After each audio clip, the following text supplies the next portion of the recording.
Good morning class. Last lecture में हमने relation का कंसेप्ट कंप्लीट किया है। सेट और रिलेशन के कंसेप्ट पे कुछ एमसीक्यू भी देखे हैं जो आपके टेस्ट के लिए हेल्पफुल रहेंगे। अब हमारा एक कंसेप्ट रहता है फंक्शन। हम फंक्शन का रिवीजन करते हैं। सबसे पहले समझो फंक्शन होता क्या है। फंक्शन को आप कैसे डिफाइन कर सकते हैं। फंक्शन क्या है, एक स्पेशल टाइप की रिलेशन ही रहेगी, यानी कि फंक्शन को बनने से पहले क्या बनना पड़ेगा, रिलेशन बनना पड़ेगा। और रिलेशन आपको पता है कहाँ से कहाँ तक डिफाइन करते हो, किसी एक अनदर सेट से दूसरे सेट तक क्या रहेगा, relation is the subset of the Cartesian product of both set. ये क्या है, ये रिलेशन है। इसके आगे हमने क्या डिफाइन कर दिया, फंक्शन डिफाइन कर दिया। एक ऐसा स्पेशल रिलेशन डिफाइन कर दिया such that f goes a to b. ये क्या हो जाएगा, आपका फंक्शन होगा, जहां पे जो फर्स्ट सेट के एलिमेंट होंगे, इस एलिमेंट के लिए x belongs to set A, there will be a unique value in set B. यहाँ पे इस सेट के ए सेट के एलिमेंट के लिए बी सेट के अंदर एक यूनिक वैल्यू होनी चाहिए, y belongs to b। So x के लिए हमें एक y क्या मिल जाएगी, यूनिक वैल्यू मिल जाएगी। किस सेट की, जिस सेट पे आपका रिलेशन डेफिनेट बन रहा है, जिस सेट पे आपकी फंक्शन डिफाइंड हो रहा है। तो यहाँ से देखिए हम क्या बोलेंगे, f इज ए मैपिंग। ये क्या है, आपकी एक मैपिंग है। फंक्शन क्या होती है, आपकी एक मैपिंग रहेगी। ये आपको एक बेसिक नॉलेज के बेस पे क्वेश्चन भी पुटअप किया जा सकता है। क्या फंक्शन कोई मैपिंग हो सकती है, यस फंक्शन एक मैपिंग हो सकती है, लेकिन रिलेशन एक मैपिंग नहीं हो सकती। सो फंक्शन क्या है, it is a mapping from set A to B for which the element of set A has unique image is or unique element in set B। तो यहाँ से x के कोरिस्पोंडिंग हमें क्या मिल जाएगा, सेट B के अंदर एक y मिल जाएगा। और इस y को आप क्या बोलते हैं, इमेज ऑफ x। तो इसका नाम क्या रहेगा, इमेज ऑफ एक्स, यानी कि image of element of set ए। और जो ये एलिमेंट है ये इसका क्या बन जाएंगे, preimage of set B. ये क्या बनेगी, preimage. Okay, same concept रहेगा। डोमेन रेंज का भी इसके अंदर कंसेप्ट होगा। देखिए आप कैसे निकाल सकते हो। जो ए के मेंबर रहेंगे ये क्या रहेंगे, डोमेन रहेंगे, और जो बी के मेंबर रहेंगे ये क्या कहलाएंगे, कोडोमेन रहेंगे। सो मेंबर ऑफ ए क्या रहेंगे, डोमेन,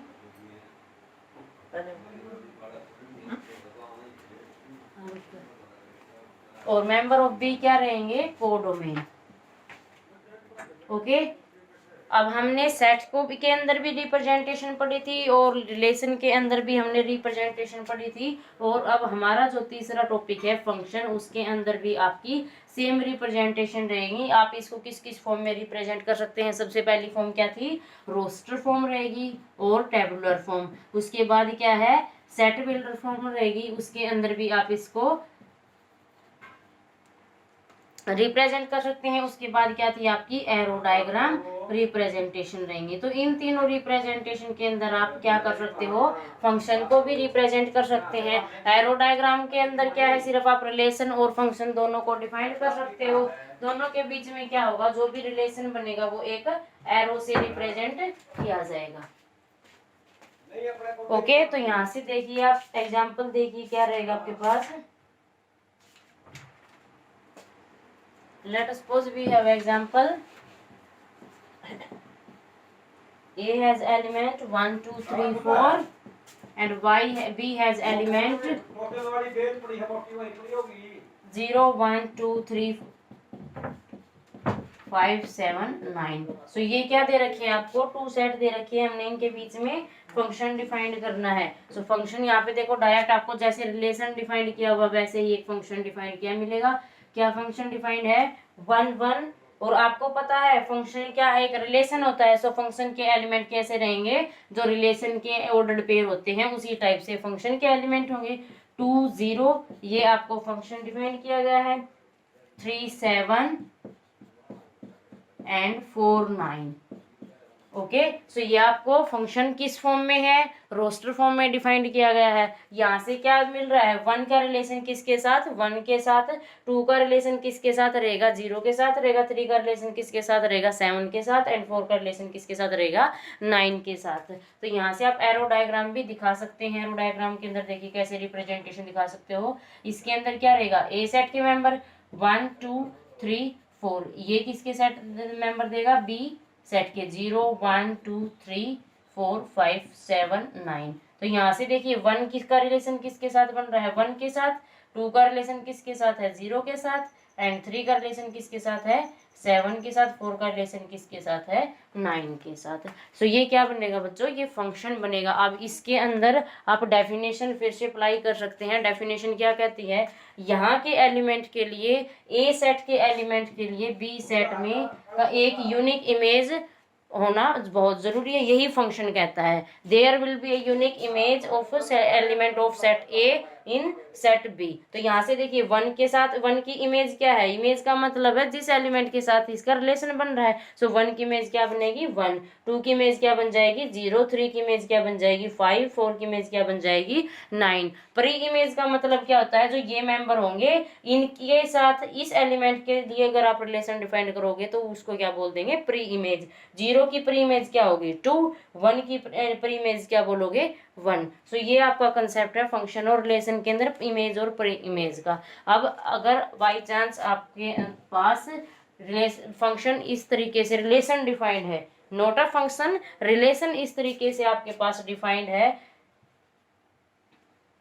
सो क्वेश्चन क्या पुटअप होता है बच्चों, क्या ये फंक्शन बन सकता है। सो आप इस पे क्या करेंगे, डेफिनेशन अप्लाई करके देखेंगे। सबसे पहले क्या है, ये एक सिर्फ रिलेशन है लेकिन हमें इसको फंक्शन बनाना है। फंक्शन क्या कहता है, every element of set A belongs to with set of element B. इसके सारे के सारे एलिमेंट के लिए यहाँ पे एक यूनिक इमेज या फिर यूनिक एलिमेंट पक्का मिलेगा। तो यहाँ से देखिए जो ये 3 है इसके कोरेस्पॉन्डिंग आपको कोई भी रिलेशन डिफाइंड नहीं हुआ, इसका मतलब ये आपका फंक्शन नहीं होगा। सो इस सेट के मेंबर के लिए यहाँ इस सेट के अंदर हर एक एलिमेंट का रिलेशन डिफाइंड होगा, तभी आप उसको क्या बना सकते हो, फंक्शन बना सकते हो। अब अगर हमने इसके रिलेशन के साथ क्या रिलेशन डिफाइंड किया था, 3 का रिलेशन 7 के साथ, सो ये क्या बन जाएगा, अब आप कह सकते हो ये क्या है, फंक्शन है। ओके, इन शॉर्ट अगर आपको बोला जाए जो आपकी डोमेन है उसका कोई भी एलिमेंट खाली विदाउट एनी रिलेशन नहीं रहना चाहिए, विदाउट एनी मैपिंग नहीं रहना चाहिए with the set of B, और ये क्या होते हैं, डोमेन रहेंगे,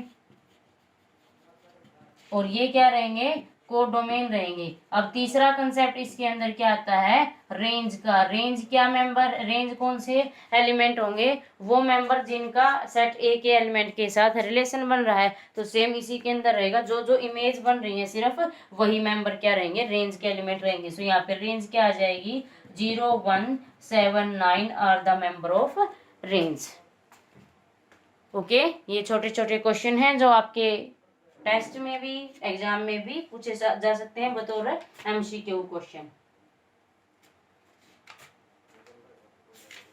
उसके बाद कुछ हमने डेफिनेशन पढ़ी थी, constant function, identity function, signum function, power function, absolute value function, greatest integer function. अब एग्जांपल देखिए,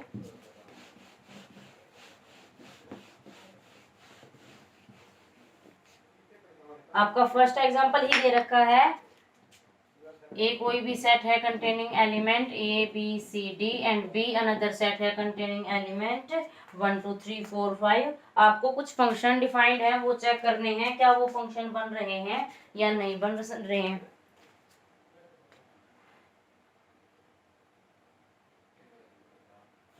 तो सबसे पहले देखिए क्या रहेगा, F1 क्या होगा, क्या डिफाइंड है, A1 B1 C3 D4।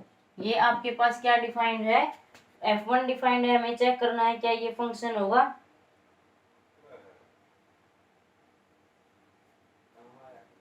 तो यहां से देखिए A की मैपिंग किस पे हो रही है 1 पे, B की मैपिंग किस पे हो रही है 1 पे, और C की मैपिंग किस पे हो रही है 3 पे, D की मैपिंग किस पे हो रही है 4 पे। आप इसको कैसे लिख सकते हो, f of A is equal to 1, f of B is equal to 1। ये रिप्रेजेंटेशन कैसी है, फॉर फंक्शन की रिप्रेजेंटेशन है f of C is equal to 3 and f of D is equal to 4। यहाँ पे देखो हर एक ABCD के लिए इसके पास क्या है, एलिमेंट है, तो आप क्या कह दोगे, ये एक फंक्शन है।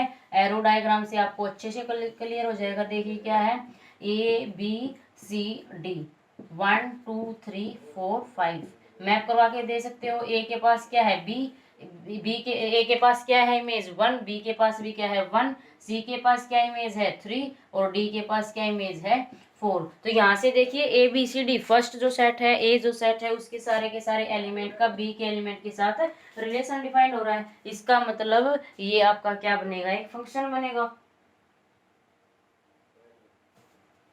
और यहाँ से जो कोडोमेन है उसके एलिमेंट क्या है 1 2 3 4 5 और जो रेंज है उसके एलिमेंट क्या रहेंगे सिर्फ 1 3 और 4। ओके ये फंक्शन कैसे बनता है, यहाँ पे हमने क्या ए से बी तक मैपिंग करवाई है ना, F is a mapping A to B. So ये क्या आपका एफ बनेगा। अब हमने क्या उठाया है, ए की वैल्यू उठाई है, ए की वैल्यू किस में चेक की है, बी के अंदर। सो इसको क्या बोलते हो आप, functional value of A is equal to 1। इस इमेज को क्या बोल सकते हो आप, functional value of A is equal to 1, functional value of B is equal to also 1। तो ये क्या आपकी फॉर्मूले के तीसरी रिप्रेजेंटेशन है फंक्शन की।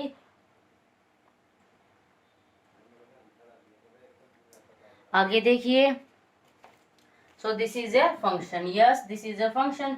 सेकंड चेक करिए क्या दे रखा है इसी के अंदर,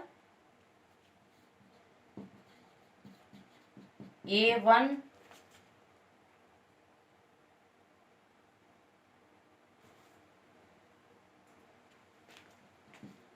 B1 B2 C3 D4। थोड़ा सा इसके अंदर चेंज कर दिया।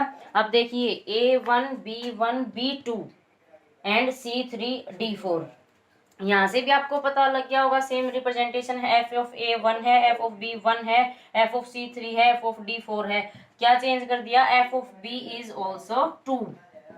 यहाँ पे b के लिए आपको दो वैल्यू मिल रही है, लेकिन डेफिनेशन क्या कहती है फंक्शन की, यूनिक वैल्यू चाहिए आपको, यूनिक इमेज चाहिए। सो यहाँ से तो b के पास दो दो इमेज आ गई, यानी कि अगर एरो डायग्राम से आप देखते हो तो क्या रहेगा, b के पास ये दो वैल्यू आ जाएंगी। b यहाँ से कितनों पे मैप हो रहा है, 2 पे मैप हो रहा है। इसका मतलब जो आपकी फंक्शन के अंदर यूनिक इमेज वाली डेफिनेशन है वो डिस्कार्ड हो जाएगी, क्योंकि आपका फंक्शन तभी बनेगा जब ए सेट के हर एक एलिमेंट की यूनिक इमेज बी सेट के अंदर आपको मिलती है। तो यहाँ से आपको बी के लिए 2 इमेज मिल गई। सो जो आपको ये फंक्शन डिफाइन दिया गया है, किया गया है, ये सिर्फ एक रिलेशन है, ये एक फंक्शन नहीं होगा।